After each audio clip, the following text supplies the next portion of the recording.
अस्सलामुअलैकुम। मेरा नाम आकाश अहमद सिद्दीकी है और आज के इस लेक्चर में computer logic design and organisation के हम देखेंगे मेमोरी के बारे में। आज का जो हमारा कंटेंट है वो है मेमोरी। कुछ टाइप्स ऑफ मेमोरी जिसके अंदर हमारे पास आता है कैशे मेमोरीज, इंटरनल मेमोरी और एक्सटर्नल मेमोरीज क्या होती हैं। जब हम बात करते हैं मेमोरी की, तो मेमोरी वो जगह है, वो प्लेस है जहाँ पर हम अपना डेटा ले जाकर कंप्यूटर में सेव करते हैं। कंप्यूटर में जो डेटा सेव हो रहा होता है वो 3 डिफरेंट लेवल्स के ऊपर सेव हो रहा होता है। एक वो जो हमारे कंप्यूटर में रह जाता है, जो हमारे सिस्टम्स के लिए यूज़ हो रहा है, जो बैक एंड पे यूज़ हो रहा है। एक हमारी कुछ मेन मेमोरीज़ होती हैं जिसको हम इंटरनल मेमोरीज़ वगैरह भी कहते हैं। और कुछ डिवाइसेस ऐसी हैं जो हमने एक्सटर्नली यूज़ कर लिए रखी हुई हैं ताकि हम उनको एक जगह से दूसरी जगह पर ट्रांसफ़र कर सकें अपने डेटा को ईज़िली। मेमोरी सेल्स होते हैं, रजिस्टर्स होते हैं जिनके अंदर वंस और ज़ीरोज़ की पावर आके सेव होती है, जो कि इंडिकेट कर रही होती है हमारे डेटा को। ये बिल्कुल वैसे ही है जैसे हम रजिस्टर को एक्सेस करते हैं अपने डेटा के लिए, तो वैसे ही हम रजिस्टर्स के अंदर अपनी वैल्यूज़ को सेव कर रहे होते हैं। सबसे पहले हम बात करते हैं अपने कैशे मेमोरी की।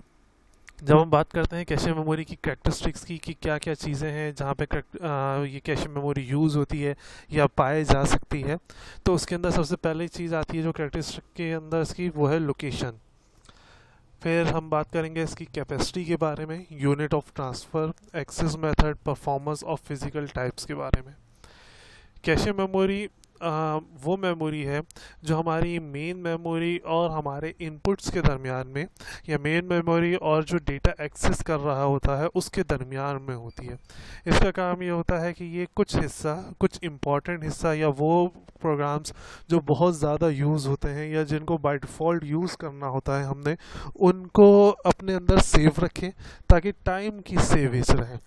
टाइम को सेव करने के लिए हम क्या करते हैं, पूरी मेन मेमोरी को सर्च नहीं करते, हम सिर्फ कैशे के अंदर जाकर उस मेमोरी को यूज़ कर लेते हैं या उस चीज़ का यूज़ कर लेते हैं। फॉर एग्ज़ाम्पल, अगर कोई बंदा गेम खेल रहा है या अगर कोई बंदा बहुत ज़्यादा कंप्यूटर के अंदर सर्च कर रहा है कोई भी एक पर्टिकुलर फील्ड के अंदर, लेट से कोई रिसर्च वगैरह के बारे में कोई चीज़ ढूंढ रहा है, या जैसे अगर हमारे लॉजिक के लिहाज से तो हम कहते हैं सर्किट्स के लिहाज से ढूंढ रहा है, तो जब भी वो कोई इस तरह की चीज़ सर्च करेगा तो उसको उन चीज़ों से रिलेटेड चीज़ें वहाँ पर नज़र आ रही होंगी। ये एआई के थ्रू, या कहें कि हमारे पास कैशे के अंदर वो चीज़ सेव हुई हुई होती है। अगर आप ऊपर कोई भी टाइप कर रहे होते हैं तो वो आपको पहले से दे रहा होता है पुरानी फाइल्स की, यहाँ यहाँ पे आप गए हुए थे, या ये फाइल्स आपके पास सेव है, या ये चीज़ हमारे पास कैशे या हिस्ट्री के अंदर मौजूद है।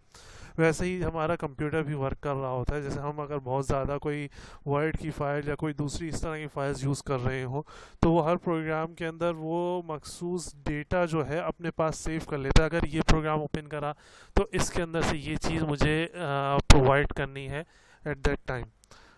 जब लोकेशन की बात करते हैं तो कैशे मेमोरी हमारे पास तीनों जगह पर मौजूद है। हमारे पास सीपीयू के अंदर भी मौजूद है, हमारी इंटरनल मेमोरीज़ के अंदर भी कैशे मौजूद होता है, हमारी एक्सटर्नल मेमोरीज़ के अंदर भी कैशे मौजूद होता है। इन तीनों जगहों पे क्यों मौजूद होता है? क्योंकि हम इन तीनों जगहों पे प्रोसेसिंग का वर्क कर रहे होते हैं, और प्रोसेसिंग का टाइम बचाने के लिए कि हमें इतनी बड़ी मेमोरी को सर्च करने की ज़रूरत ना पड़े, हम छोटे से हिस्से को सर्च करके अपना डेटा एक्सेस कर लें, तो इसलिए ये सारी जगहों पर मौजूद होती है। जब हम यूनिट ऑफ ट्रांसफ़र की बात करते हैं तो विद इन कंप्यूटर हमारे पास ये डेटा बस की विड्थ के ऊपर वर्क कर रही होती है। डेटा बस जितनी ज़्यादा बड़ी होगी, जितनी ज़्यादा वो अपने डेटा को एक साथ या एक टाइम पे ट्रांसमिट कर सकती होगी, उतना ज़्यादा आपके पास ये कैशे मेमोरी मौजूद होगी। जब हम एक्सटर्नली बात करते हैं तो एक्सटर्नली जो डेटा ट्रांसमिट होता है, या एक्सटर्नली जो हमारे पास कैशेज़ होती हैं जो वर्क कर रही होती हैं, ये मोस्टली ब्लॉक्स के ऊपर काम कर रही होती हैं, और ये एक ब्लॉक जो है पूरे एक वर्ड से ज़्यादा बड़ा होता है। वर्ड 16 बिट 8 बिट वाली जो बात है, हमने वो वाले वर्ड की बात कर रहे हैं। बिट्स के रिस्पेक्ट से हमने ये वर्ड का यहाँ पे लफ्ज़ यूज़ किया हुआ है कि हमने पूरा वो जो ब्लॉक होता है, वो इतनी जो बिट्स होती हैं 16 बिट एक साथ ट्रांसमिट हो रही होती हैं हमारे एक्सटर्नली। ये डिपेंड नहीं कर रहा होता, ये फिक्स होता है एक्सटर्नल में, इंटरनल में डिपेंड कर रहा होता है हमारे किस पे, डेटा बस पे। एक्सेस मेथड की बात करते हैं कि किस तरह से हम अपनी इन मेमोरीज को एक्सेस कर सकते हैं। तो तीन डिफरेंट तरह से हमारे पास एक्सेस है इन मेमोरीज का। सबसे पहला एक्सेस हमारे पास आता है सिक्वेंशियल, दूसरा हमारे पास आता है डायरेक्ट, और तीसरा आता है हमारे पास रैंडम। सिक्वेंशियल में क्या होता है, सिक्वेंशियल में हम हर चीज़ को बाय सीक्वेंस देख रहे होते हैं। जिस सीक्वेंस से हमारा डेटा सेव किया हुआ होता है, हम उसी सीक्वेंस से हर चीज़ को एक्सेस कर रहे होते हैं। बिल्कुल स्टार्ट से शुरू किया जाता है, और जिस ऑर्डर में चीज़ें रखी हुई हैं, जिस ऑर्डर में चीज़ें सेव हैं हमारे पास, हम उसी ऑर्डर में उस पूरे जो कैशे मेमोरी है उसको रीड करते हुए अपना डेटा एक्सेस करते हैं। लेट से हमारा डेटा बीच में रखा हुआ है, तो हम डायरेक्ट इस मेथड के अंदर हम डायरेक्ट नहीं जाते, हम क्या करते हैं, ऊपर से बिल्कुल टिल दैट पॉइंट तक लेके जाते हैं और फिर उसको वहाँ पे ले जाकर प्रोसेस करते हैं। इसके अंदर हमारा जो एक्सेस टाइम है वो डिपेंड कर रहा होता है कि हमारा डेटा अभी कहाँ पड़ा हुआ है या पहले कहाँ पे हमारा डेटा रखा गया था। अगर हमारा data from the start of the memory, या जहाँ से हमारी मेमोरी स्टार्ट हो रही है जिस पॉइंट से कैशे की, अगर हमारा डेटा उसके करीब नहीं रखा हुआ तो हमें टाइम लगेगा वहाँ तक पहुँचने में। हमें हर प्रोग्राम को हर स्टेप पे, हर पॉइंट पे अपनी मेमोरी को एक्सेस करके चेक करना पड़ेगा टिल हम वहाँ तक ना पहुँच जाए। अगर आपका डेटा स्टार्टिंग के करीब करीब है तो आपके पास इजी है, आप इजीली उस डेटा को वहाँ पर एक्सेस कर सकते हैं। फिर हम बात करते हैं डायरेक्ट की। डायरेक्ट के अंदर क्या होता है, हमारे पास पूरी कैशे जो है इंडिविजुअल ब्लॉक्स के ऊपर मुश्तमिल होती है। इंडिविजुअल ब्लॉक से मुराद है, इस तरह से समझ सकते हैं कि जैसे इलाके हमारे पास जब हम एड्रेस देते हैं तो हम इलाके का नंबर दे रहे होते हैं। हमें पता होता है कि यार ये एक इलाका, ये दूसरा इलाका, ये तीसरा इलाका मौजूद है यहाँ पे, तो वो उस एरिया के अंदर आके फिर हमारा डेटा सर्च कर रहा होता है। इससे और सिक्वेंशियल में थोड़ा सा फ़र्क जो है वो टाइम का आता है। सिक्वेंशियल में हमें हर एरिया को सर्च करना पड़ता है, चाहे उस एरिया में वो चीज़ मौजूद है या नहीं। डायरेक्ट के अंदर हम बहुत सारे ब्लॉक्स को छोड़ देते हैं और हम किसी ख़ास ब्लॉक को चेक कर रहे होते हैं। उस ख़ास ब्लॉक के अंदर भी रेंज होती है, तो इसलिए हमें थोड़ा टाइम लगता है उस ब्लॉक के अंदर भी चीज़ को ढूंढने में। अब फिर वही वाली बात आती है, अभी जो सीक्वेंस में था उसके अंदर हमें पूरा मेमोरी, अगर लेट्स से कि उसके अंदर 15 ब्लॉक हैं तो 15 की 15 मेमोरी को चेक करना पड़ेगा। अगर हमारे पास लेट्स से कि 15 ब्लॉक के अंदर डेटा पड़ा हुआ है तो हम स्टार्टिंग 1 2 3 4 से लेके जाएंगे 15 तक, और फिर वहाँ 15 में जाकर फिर हम अपना डेटा सर्च कर रहे होंगे। डायरेक्ट के अंदर क्या होता है, हम डायरेक्ट के अंदर डायरेक्ट 15 ब्लॉक के अंदर चले जाते हैं और फिर वहाँ जाके जो रेंज हमारे पास 15 में गिवन है, हम उस रेंज को वहाँ पर जाकर एक्सेस कर रहे होते हैं। या कहें कि उस रेंज के अंदर जितने भी हमारे पास नंबर्स गिवन है या जितने भी हमारे पास पॉइंट्स गिवन है, हम उन सारे पॉइंट्स को, उन सारे सेल्स को एक्सेस कर रहे होते हैं, उन सारे सेल्स के बारे में चेक कर रहे होते हैं, प्रोसेस कर रहे होते हैं। जो सिक्वेंशियल है उसकी एग्जांपल हमारे पास टेप की है। जैसे लेट से पुराने ज़माने के अंदर जब टेप वगैरह आता था तो हमारे पास अगर लेट से 2 गाने हैं तो हमें दोनों गाने ही सुनने पड़ते थे। हम किसी एक गाने के ऊपर नहीं चले जाते थे, हमें वो चीज़ फॉरवर्ड करनी पड़ती थी। लेकिन उस फॉरवर्ड के अंदर भी क्या होता था, हर पॉइंट को एक्सेस करते हुए जा रहे होते थे। डायरेक्ट के अंदर जैसा आपके पास डिस्क आ गई तो आपके पास हर गाने का या हर चीज़ का जो एक्सेस है वो अलग अलग हो गया। आप जिस चीज़ के ऊपर क्लिक करेंगे वही वाला डेटा या वही वाला ब्लॉक रन होना शुरू हो जाएगा। फिर हमारे पास आता है रैंडम। रैंडम में क्या होता है, हमें पता होता है कि हमारा डेटा कहाँ पे पड़ा हुआ है, किस ब्लॉक में, किस पॉइंट पे, रेंज के अंदर भी कहाँ पड़ा हुआ है। हमें पता होता है कि हमारी जो लोकेशन है उसका एड्रेस क्या है। हम डायरेक्ट उस एड्रेस पे जाकर उस डेटा को एक्सेस कर लेते हैं, उस डेटा को हम वहाँ पर जाकर प्रोसेस कर देते हैं। इसके एग्जांपल के तौर पे हमारे पास आता है रैम, रैंडम एक्सेस मेमोरी। इसलिए इसको रैम बोला जाता है, रैंडम एक्सेस मेमोरी, क्योंकि इसके अंदर हमारे पास हर चीज़ का डेटा मौजूद होता है। जब भी हमें किसी चीज़ को प्रोसेस करना होता है या जैसे हमने कोई सॉफ्टवेयर चलाना है तो ये रैंडमली उस सॉफ्टवेयर के लोकेशन पे जाता है और उसको सर्च कर लेता है। अब लेट से कि रैंडम एक्सेस मेमोरी नहीं होती, वो डायरेक्ट एक्सेस मेमोरी होती है या सिक्वेंशियल एक्सेस मेमोरी होती है, तो हमें पूरी मेमोरी को, लेट से कि डी के अंदर कोई डेटा पड़ा हुआ है और मेमोरी आपकी स्टार्ट हो रही है सी से, तो हमें पहले पूरा सी को सर्च करता वो, फिर पूरा डी को सर्च करता, फिर आखिर में जाके अगर वहाँ तक पहुँचता तो फिर टाइम लग रहा होता। या अगर डायरेक्ट था तो डायरेक्ट के अंदर भी मुझे पूरी डी को सर्च करना पड़ता। लेकिन रैंडम एक्सेस मेमोरी में क्या है, मुझे पता होता है कि मेरे डी के अंदर भी कौन से फोल्डर में चीज़ पड़ी हुई है, मैं जाकर उसको सर्च कर लेता हूँ।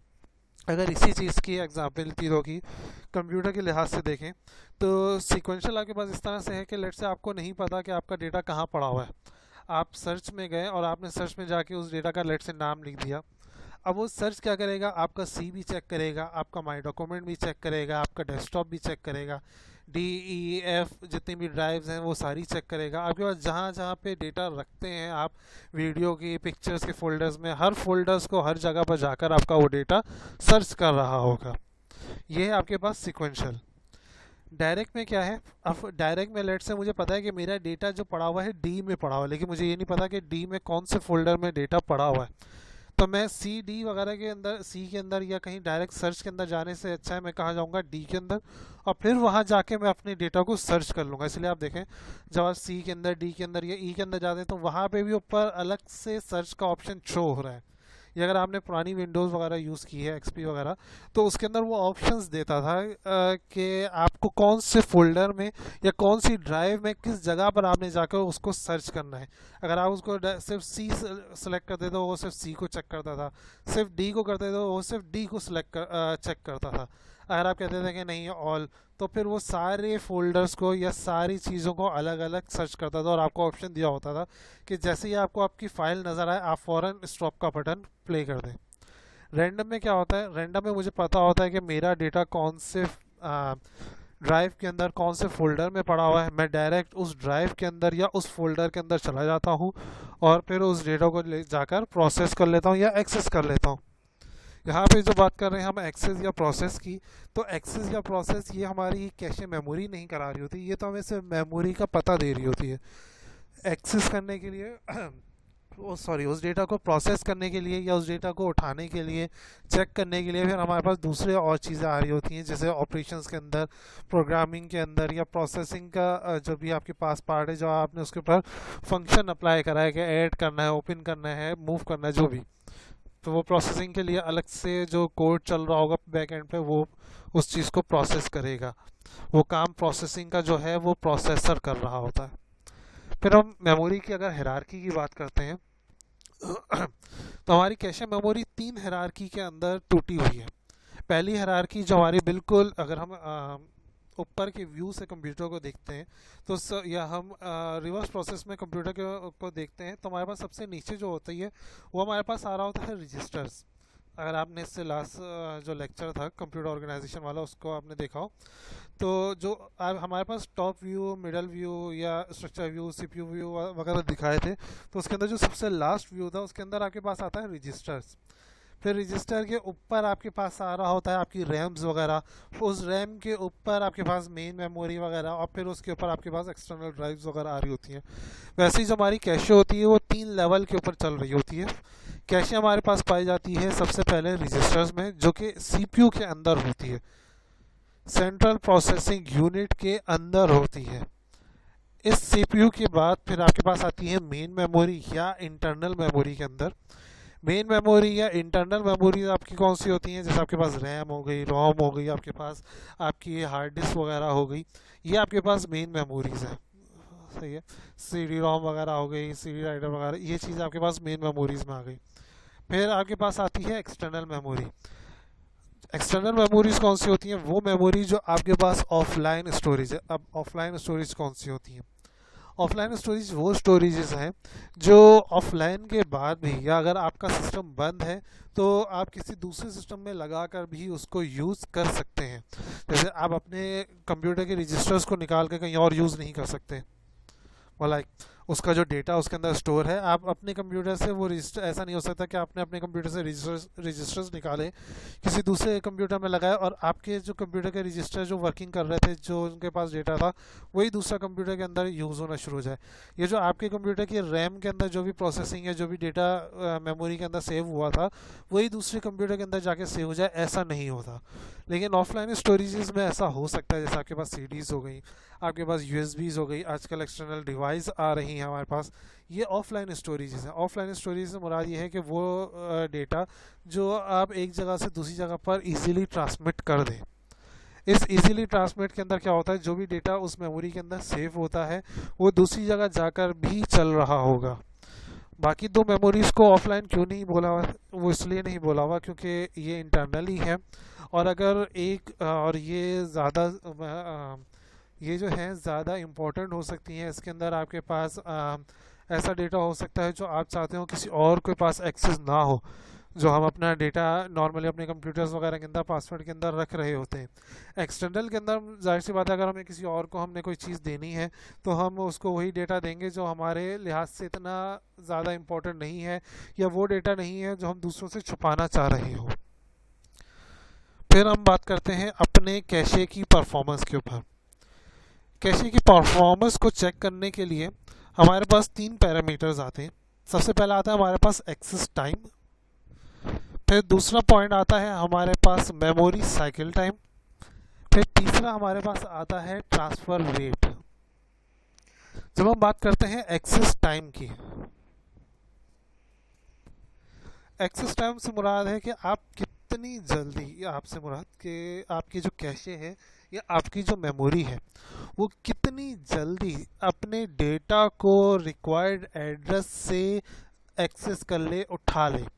एक्सेस कर ले, उठा ले से मुराद है कि अगर उसको डेटा प्रेजेंट किया गया, उससे कहा गया कि भाई सी के फ़लाँ मेमोरी के फ़लाँ प्लेस से जाकर डेटा उठा लो, अब वो कितना टाइम लेगा इस ऑर्डर को लेने के बाद, इस इंस्ट्रक्शन को लेने के बाद वहाँ तक जाके उस डेटा को उठाने में, ये होता है हमारे पास access time. The time that is required to present the valid data after getting the address.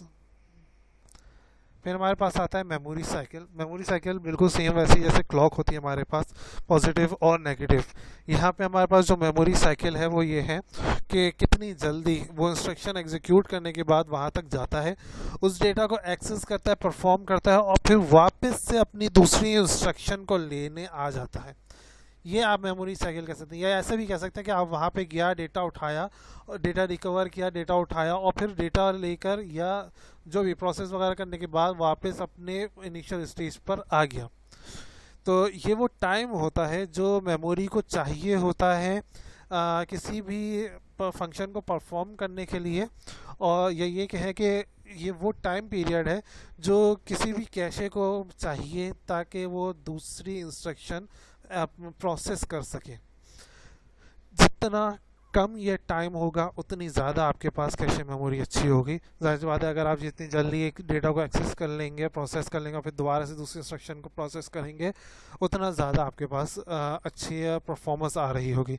वैसे ही एक्सेस टाइम जितना कम होगा आपके पास, जितने कम से कम टाइम पीरियड के अंदर हम चीज़ को एक्सेस कर लेंगे, डेटा को एक्सेस कर लेंगे, उतना हमारे पास अच्छा होगा। फिर हमारे पास आता है ट्रांसफ़र रेट। ट्रांसफ़र रेट क्या होता है कि आपने अपने डेटा को कितनी जल्दी ट्रांसफ़र कर दिया। रेट क्या था, विद रिस्पेक्ट टू टाइम और विद रिस्पेक्ट टू समथिंग। वैसे यहाँ पे हम बात कर रहे थे विद रिस्पेक्ट टू बिट्स, जैसे हम मोस्टली जगहों पे देखते हैं कि चीज़ आ रही होती है हमारे पास बिट्स पर सेकंड, कितनी बिट्स हमने पर सेकंड के अंदर डाउनलोड कर ली या अपलोड कर ली, तो वो रेट आ रहा होता है कि ट्रांसफ़र रेट कितना है, डाउनलोडिंग या अपलोडिंग रेट कितना है।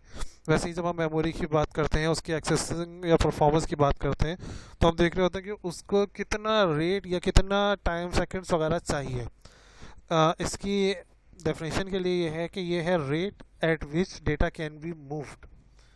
कितनी जल्दी आपका डेटा एक जगह से दूसरी जगह तक मूव हो सकता है। अब इस मूवमेंट के अंदर बहुत सारी चीज़ें आ सकती हैं, फैच के लिए भी हो सकता है, एग्जीक्यूट के लिए भी मूव हो सकता है, depend on the process that is executed या that is required by the user. इस ट्रांसफ़र रेट के लिए जो हम फार्मूला यूज़ करते हैं वो है आपके पास T N is equals to T A plus N divided by R. यहाँ पे जो टी एन है ये है एवरेज टाइम रीड और राइट एन बिट्स। अब यहाँ पे रीड और राइट इसलिए ही बोला गया है ताकि हमें दोनों चीज़ का पता हो कि हम डेटा को फैच कर रहे हैं, रीड कर रहे हैं या एग्जीक्यूट कर रहे हैं, कहीं पर वापस मूव कर रहे हैं या कहीं पर रख रहे हैं। रीड हम डेटा को या तो पढ़ते हैं या उसको लिख रहे होते हैं जब हम परफॉर्मेंस की बात करते हैं, क्योंकि प्रोसेसिंग का तो काम इसके अंदर है नहीं, तो यहाँ पे हम रीड और राइट का वर्ड यूज़ कर रहे हैं। तो हम यहाँ पे देखते हैं कि कितनी जल्दी ये आप क्या कितना टाइम पीरियड ले रहा है, कितना एवरेज टाइम पीरियड ले रहा है आपका कैशे किसी भी डेटा को रीड या राइट करने के लिए। और इसके लिए हम यूज़ करते हैं एन बिट्स। एन बिट्स से मुराद ये है कि कितनी ज़्यादा बिट्स पर एवरेज वो यूज़ कर रहा है। 16 बिट्स पर सेकेंड, 15 बिट्स, 18 बिट्स, 20 बिट्स, इस तरह से वो यूज़ कर रहा है। टी ए क्या है? टी ए हमारे पास एवरेज एक्सेस टाइम। अब यहाँ पे हर चीज़ में एवरेज इसलिए लिखा हुआ है क्योंकि ये जो है हमारा जो डेटा है ये उसके ऊपर डिपेंड करता है, उसकी लोकेशन पे डिपेंड कर रहा होता है। तो इसलिए हम एवरेज निकाल कर उसको इस फार्मूले के अंदर पुट कर रहे होते हैं। डिफरेंट डेटा को हम एग्जीक्यूट करके हम देख रहे होते हैं कि भाई रीड के भी राइट के भी बड़े डेटा को भी, छोटी मेमोरीज वगैरह के डेटा को भी या दूर और करीब की मेमोरीज़ को भी हम चेक कर हमने सारी एवरेज एक वैल्यू निकाल लेते हैं ताकि हमें पता रहे कि हमारे पास एक अंदाज़न क्या वैल्यू बन रही है। ये अंदाज़न वैल्यू हमारे पास ओवरऑल कैलकुलेट हम कह सकते हैं कि ओवरऑल परफॉर्मेंस को शो कर रही होती है। टी ए हमारे पास एक्सेस टाइम है, जो अभी हमारे पास ऊपर लिखा होता है कि हम कितनी जल्दी वहाँ तक जाकर अपनी चीज़ को एक्सेस कर सकते हैं। फिर हमारे पास प्लस के बाद जो एन लिखा हुआ है ये नंबर ऑफ़ बिट्स है, कितनी नंबर ऑफ़ बिट्स को एक साथ हम यूज़ कर सकते हैं। ब्लॉक्स के लिए लिहाज से बात कर सकते हैं, यहाँ ये कहें कि हम एक साथ कितनी बिट्स को पढ़ सकते हैं, एक साथ कितनी चीज़ों को हम देख सकते हैं। ये रेट या आर जो है, फिर हमारे पास जो डिवाइड में लिखा है वो है ट्रांसफ़र रेट इन बिट्स पर सेकेंड। कितनी नंबर, वही वाली बात होगी कि कितनी आप बिट्स को एक साथ डाउनलोड या अपलोड कर रहे हैं। तो यहाँ पे आता है कि आप कितनी बिट्स को, नंबर ऑफ़ बिट्स को एक साथ एक जगह से दूसरी जगह पर ट्रांसफ़र कर रहे हैं, रीड और फॉर राइट प्रोसेस। फिर हमारे पास इसकी आती है फिजिकल टाइप्स। कौन कौन सी ऐसी हैं जो हमारे पास फिजिकल टाइप्स मौजूद हैं इसकी? सबसे पहले हमारे पास आता है सेमीकंडक्टर, फिर दूसरा आता है हमारे पास मैग्नेटिक, और फिर तीसरा जो आता है वो आता है ऑप्टिकल, यूएसबीज वगैरह एंड सो ऑन, चलता जाता है। सेमीकंडक्टर्स के अंदर हमारे पास आता है रैम। सेमीकंडक्टर्स हमारे पास कंडक्टर्स और ट्रांजिस्टर्स वगैरह लगे हुए होते हैं जो हमारे पास इन चीज़ों को बैक एंड पे बना रहे होते हैं। सेमीकंडक्टर्स में हमारे पास क्या आता है? रैम। रैम जो है हमारे पास रैंडम एक्सेस मेमोरी है। फिर हमारे पास आता है मैग्नेटिक, जिसके अंदर हमारे पास डिस्क और टेप आता है, जिसके अंदर हम जितना भी वर्किंग है वो थ्रू मैग्नेटिक करंट या थ्रू मैग्नेटिक फील्ड या इस तरह से मैग्नेटिक को यूज़ करते हुए हम रीड और राइट कर रहे होते हैं। फिर हमारे पास आता है ऑप्टिकल, जो हम लेज़र या इस तरह से दूसरी चीज़ों से या लाइट के थ्रू हम वर्किंग कर रहे होते हैं, जैसे डीवीडी, सीडीज़ वगैरह। फिर हमारे पास फ्लैश वगैरह ड्राइव्स वगैरह आ जाती हैं, ऑनलाइन ऑफलाइन ड्राइव्स आ रही होती हैं, एंड मेनी मोर। जब हम बात करते हैं अपनी रैम की, तो रैम असल में हमारे पास है क्या? रैम हमारे पास जो है रैंडम एक्सेस मेमोरी है। एक ऐसी मेमोरी, ये असल में होते क्या है, ये हमारे पास सेल्स होते हैं जिसको हम अपने हिसाब से रीड और राइट के लिए यूज़ कर रहे होते हैं। वहाँ से आपने उस सेल को यूज़ कर लिया फॉर रीड, कोई दूसरा डेटा आया आपने उसको राइट कर दिया, इस तरह से ये चल रहा होता है। ये जो सेल्स होते हैं या ये जो आपके पास एक्सेस मेमोरी का पार्ट होता है, इसको अंदर आप रीड भी कर सकते हैं, आप इसको राइट भी कर सकते हैं। ये वॉलेटाइल होते हैं। वॉलेटाइल और परमानेंट में क्या फ़र्क है? वॉलेटाइल इस तरह से कि लेट से अगर हम कंप्यूटर के लिहाज से बात कर रहे हैं तो जैसे ही लाइट जाएगी इसके अंदर जितना भी डेटा रखा हुआ है वो क्या हो जाएगा? इरेज हो जाएगा। या हमने बाय अदर मीन्स हमने अपने डेटा को रिफ़्रेश करा तो इसके अंदर से डेटा उड़ जाएगा। अब यहाँ पे रिफ़्रेश से मुराद वो नहीं है कि जो हमने राइट क्लिक करके रिफ़्रेश कर देते हैं या F5 करके रिफ़्रेश कर देते हैं अक्सर चीज़ों को। यहाँ पे रिफ़्रेश से के लिए डिफरेंट प्रोसेसेस यूज़ किए जाते हैं, जैसे कहीं पे इलेक्ट्रिक जैसे हम आगे जाके पी रोम वगैरह के अंदर जैसे हम इलेक्ट्रिकल यूज़ कर रहे होते हैं या इस तरह के और दूसरे सिग्नल्स हम जनरेट करते हैं जिससे हमारा ये डेटा जो इस सेल के अंदर मौजूद है वो ख़त्म हो जाता है। ये हमारे पास टेम्प्रेरी स्टोरेज होती है, वक्ती स्टोरेज होता है। फिर हमारे पास दो तरह की और मेमोरी आती है, एक होती है स्टैटिक और एक होती है हमारे पास डायनेमिक। जब हम इसकी सेल्स की ऑपरेशन की बात करते हैं तो पहले जो आपके पास फिगर नज़र आ रही है, फिगर ए, ये हमारे पास राइट की है और फिगर बी जो है हमारे पास किसकी है, रीड की है। लेट्स से राइट की है, हमें किसी सेल के अंदर किसी रैम की जो मेमोरी सेल है उसके अंदर हमने कुछ लिखना है, तो हम कंट्रोल और सेलेक्ट से डेटा को उस सेल के अंदर इनपुट दे देते हैं या उस सेल के अंदर रख देते हैं। अब ये डेटा आता कैसे है, ये जो हमारे पास सेलेक्टर्स या कंट्रोलर्स लगे होते हैं इसके बैक एंड पे हमारे पास मक्स और डीमक्स लगा होता है जिसके अंदर हमारे पास एंड गेट और गेट बने हुए होते हैं। ये सेलेक्टर्स की पिन होती हैं या ये जो हमारे पास लगा हुआ है जो कंट्रोल वगैरह है, इनकी पिन्स होती हैं डिफरेंट, जो सेलेक्ट कर रही होती हैं, जो कंट्रोल कर रही होती है कि हमें कौन सा डेटा कौन सी जगह पे रखना है। लेट्स से कि हमारे पास ट्रुथ टेबल बना हुआ है दो बिट्स का या दो इनपुट का 10, जिसके अंदर 00011011 करके आता है। तो ये हमारे पास 4 प्लेसेस हैं, हम इन 4 प्लेसेस को क्या कर सकते हैं, सेलेक्ट कर सकते हैं। लेकिन इन 4 प्लेसेस को सिलेक्ट करने के लिए हमें कितने सिलेक्टर चाहिए होंगे, हमें सिर्फ 2 सिलेक्टर चाहिए होते हैं, एक होता है ए और एक होता है हमारे पास बी। अब इस ए और बी के लिहाज से हम डिफरेंट सेल्स को इंडिकेट कर सकते हैं कि हमने डिफरेंट सेल्स को यूज़ करा हुआ है। इसके अंदर इस तरह से भी आता है। हम वो चीज़ जो हमारे पास आती है वो हम जो देख रहे होते हैं वो मोस्टली कंप्यूटर आर्किटेक्चर के अंदर देख रहे होते हैं। ये इस तरह से हमारे पास डिफरेंट वो बने हुए होते हैं। ये जो चीज़ यहाँ क्रॉस हो रही है ये हमारे पास सेल्स है कि हमने ये वाला यूज़ करना है। लेट्स से यहाँ नीचे सेल्स लगे होते हैं, यहाँ पे हमारे पास कंट्रोल की चीज़ें लगी होती हैं, यहाँ पे हमारे पास सेलेक्टर्स लगा होता है। हम सेलेक्ट और कंट्रोल से बता देते हैं कि हमें कौन सा पॉइंट यूज़ करना है। ये लेट्स से ये वाला पॉइंट यूज़ करना है तो हमारा डेटा उस पॉइंट के अंदर चला जाता है। वैसे अगर हमें रीड करना है तो भी हमारे पास ऑलमोस्ट ऐसे ही, बस क्या होता है हमें यहाँ से डेटा बाहर निकालना होता है। जब राइट कर रहे होते हैं तो डेटा इनसाइड जा रहा होता है, जब रीड कर रहे होते हैं तो डेटा से हम चीज़ को वापस फीडबैक या जहाँ पे भी हम प्रोसेस करना है वहाँ पे ले जाते हैं। अब जो इसके अंदर डेटा सेव हो रहा होता है वो डेटा सेव जो होता है वो होता है in a form of electrical pulse या वंस एंड ज़ीरोस। जब हम यहाँ से डेटा रीड करते हैं तो वो डेटा हमें बताता है कि यार यहाँ पे हमारे पास 1 मौजूद था।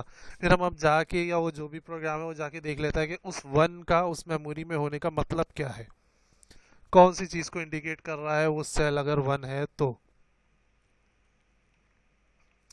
फिर हमारे पास आता है रोम। रैम के बाद हमारे पास जो दूसरी चीज़ आती है वो है हमारे पास रोम।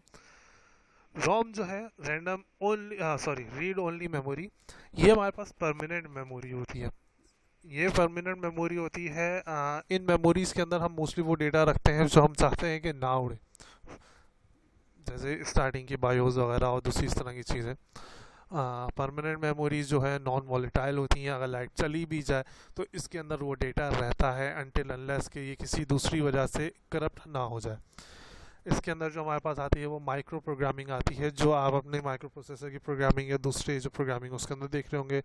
लाइब्रेरी की सब रूटीन्स वगैरह होती हैं, लाइब्रेरीज वगैरह होती हैं, बायोस वगैरह, जिस तरह मैंने बताया सिस्टम प्रोग्राम्स की बायोस यहाँ पे लिखा हुआ है। फंक्शन टेबल्स होते हैं, इन टेबल्स के अंदर बताया हुआ होता है कि मतलब जैसे अभी हम टेबल की बात कर रहे हैं कि भाई टेबल से जाके देख लेगा वो, तो यहाँ पे हमारे पास बहुत सारी चीज़ों के फंक्शंस के टेबल मौजूद होते हैं कि अगर हम इस जगह से मेमोरी को देखेंगे या इस सेल को देखेंगे और वहाँ पे 1 है तो ये चीज़ होगी, 0 है तो इसका मतलब ये होगा, वो यहाँ पे डिफाइन हुआ होता है। टाइप ऑफ रोम की बात करते हैं तो हमारे पास डिफरेंट तरह की टाइप ऑफ रोम्स है।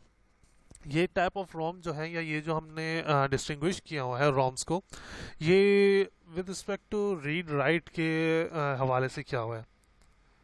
ये मोस्टली जो है हम राइट करते हैं during manufacturing of any system. किसी भी सिस्टम को जब हम डिज़ाइन कर रहे होते हैं, जैसे आपका कंप्यूटर वगैरह डिज़ाइन हुआ, तो कंप्यूटर डिज़ाइन करते वक्त जब उन्होंने बायोस वगैरह बनाई तो बायोस को पहले से उन्होंने रोम के अंदर लगा के भेजा। इसको अलग से हम लोग क्या कहते हैं प्रोग्राम नहीं करते। जैसे विंडोज़ वगैरह एंटर करते तो विंडोज़ के लिए हम बायोस जो है हमारे पास थोड़ी बहुत पहले से मौजूद होती है, ये बताती है कि जो बेसिक प्रोग्राम्स हैं उनको कैसे एक्सेस करना है। जैसे अगर कभी आपने पुरानी उसकी विंडोज़ एक्सपी या 98 वगैरह की इंस्टॉलेशन की हो, तो आपने ये देखा होगा कि इंस्टॉल करते से पहले पहले तक तो आपका कीबोर्ड माउस नहीं चल रहा होता, लेकिन बीच बीच में जब उसकी ज़रूरत पड़ती है टाइम को या डेट को या कोई और इस तरह के जो डेटा एंटर करना होता है, तो आपके पास ये कीबोर्ड और माउस चलना शुरू हो जाता है, जबकि आपने तो उसकी प्रोग्राम डाला ही नहीं। तो फिर वो कैसे चलना शुरू हो जाता है। और आपको बहुत सारे ड्राइवर्स ऐसे होते थे जो बाद में आपको एंटर करने पड़ते थे, जैसे ग्राफिक्स का हो गया, इंटरनेट वगैरह के, और दूसरे इस तरह के आपके पास जो थे। तो इसके ड्राइवर्स कैसे आते थे? इसके ड्राइवर आपके पास पहले से बायोस के अंदर या टेबल्स के अंदर मौजूद होते थे कि आपके पास वो डिवाइसेस हैं जिनसे आपने डेटा उठाना है, या जैसे आपके पास मॉनिटर का जो ड्राइवर वगैरह है वो पहले से मौजूद होता था। फिर उसकी ग्राफिक्स को अच्छा करने के लिए आपको अलग से और दूसरी चीज़ें, पीछे प्रोग्राम्स और चलाने पड़ते थे या और ऐड करने पड़ते थे। ओके, जो वंस प्रोग्रामेबल होती थी है उस जो वंस प्रोग्रामेबल होती है आप उसको कहते हैं P ROM. P ROM programmable रोम, लेकिन इसको हम एक ही दफ़ा प्रोग्राम कर सकते हैं, और इसको प्रोग्राम करने के लिए स्पेशल इक्विपमेंट्स की ज़रूरत पड़ती है। स्पेशल जो हमारे पास सिस्टम होता है वो लगाया जाता है इसको प्रोसेस करने के लिए। जैसे डिफरेंट माइक्रो प्रोसेसर्स के बर्नर्स आते हैं जब आप माइक्रो प्रोसेसर वगैरह पढ़ेंगे कहीं आगे जाके, या अगर आप पढ़ चुके हैं या कहीं आपने नेट वगैरह के अंदर आप सर्च करेंगे, तो आपने देखा होगा कि माइक्रो प्रोसेसर्स को जब हम प्रोग्राम करके उस अब प्रोग्राम तो आपने कंप्यूटर में कर लिया, उस डिवाइस के अंदर, उस हार्डवेयर के अंदर किस तरह से उसको एंटर किया जाता है। उसके अंदर तो कोई इनपुट या कहीं पे माउस कीबोर्ड नहीं लग रहा, ना यूएसबी लग रही है, तो कैसे उसके अंदर डेटा एंटर किया जाता है? तो उसके लिए हमने अलग से बर्नर रखा होता है जो उसके अंदर की मेमोरी को, उसके अंदर के सेल्स के अंदर जाकर वो डेटा फीड कर देता है। पी रोम जो है पी रोम को हम वंस ही प्रोग्राम कर सकते हैं, इसको बार बार प्रोग्राम नहीं कर सकते। जो रीड मोस्टली किया जाता है, या जिनको हम रीड कर सकते हैं, या हम कहें कि हम मिटा सकते हैं, दोबारा से प्रोग्राम कर सकते हैं, उसके अंदर हमारे पास कौन सी आती है? सबसे पहले आती है हमारे पास EP ROM, erasable programmable ROM. Erasable programmable ROM होती है जिसको आप प्रोग्राम कर सको, और फिर बाद में जब आपको उसको प्रोग्राम को हटाना है तो आप उसको मिटा भी सको। इसको मिटाने के लिए आपको अल्ट्रा वायलेट लाइट की ज़रूरत पड़ती है। आप अल्ट्रा वायलेट लाइट उस डिवाइस के ऊपर एंटर करेंगे, या उस डिवाइस के ऊपर डालेंगे, या उसका प्रोसेस कराएंगे अपनी उस डिवाइस के साथ, तो उसके अंदर जो डेटा है वो उसमें से ख़त्म हो जाएगा। फिर हमारे पास आती है इलेक्ट्रिकल इरेजेबल प्रोग्रामेबल रोम, या डबल ई पी रोम। ये थोड़ा ज़्यादा टाइम लेती है किसी भी चीज़ को राइट करने में अदर देन रीड। इसके अंदर राइटिंग के लिए थोड़ा ज़्यादा टाइम लगता है, लेकिन रीड इजीली हो जाता है। इसके अंदर क्या होता है, हम इलेक्ट्रिकली अपनी चीज़ को इरेज कर सकते हैं। जो ऊपर वाली थी ईपी रोम, उसके लिए अल्ट्रा वायलेट लाइट चाहिए। इसके अंदर आप इलेक्ट्रिकल पल्स भी अगर क्रॉस करेंगे तो वो चीज़ इरेज हो सकती है। फिर आपके पास आते हैं flash memories. Erase whole memory electrically, आपकी पूरी मेमोरीज जो है वो इजीली इरेज हो जाती हैं जैसे ही आप उसके अंदर से करंट पास करते हो। फिर यहाँ तक जो था हमारे पास, जो पार्ट था इस रोम तक, वो था हमारे पास कैशे का। जो थर्ड पार्ट हमारे पास आता है इंटरनल मेमोरीज का।